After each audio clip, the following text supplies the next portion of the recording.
Let's talk about hard work. If getting wealthy is your goal, you are going to have to work as hard as you can. But hard work is absolutely no substitute for who you work with and what you work on. What you work on is probably the most important thing. And you can save yourself a lot of time if you pick the right area to work in. Picking the right people to work with is the next most important piece. And then third comes how hard you work. But they're like three legs of a stool. If you shortchange on any one of them, the whole stool is going to fall down. So it's not like you can pick one over the other that easily. First, figure out, what should I be doing? What is something where there is a market that is emerging, there's a product that I can build that I'm excited to work on, and something where I have specific knowledge and I'm really into it.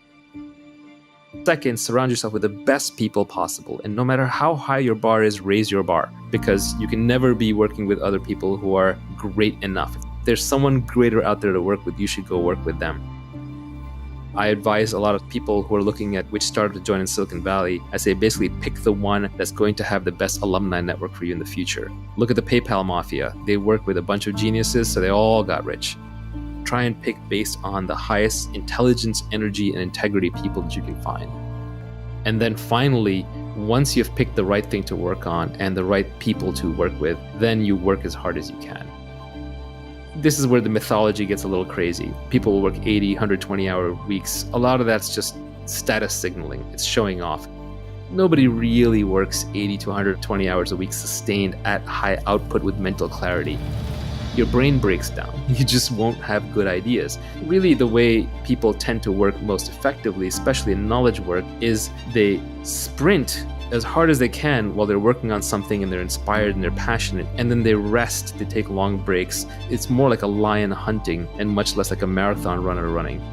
So you sprint, then you rest, you reassess, and then you try again. And what you end up doing is you end up building a marathon of sprints. Inspiration is perishable. When you have your inspiration, do it right then and there.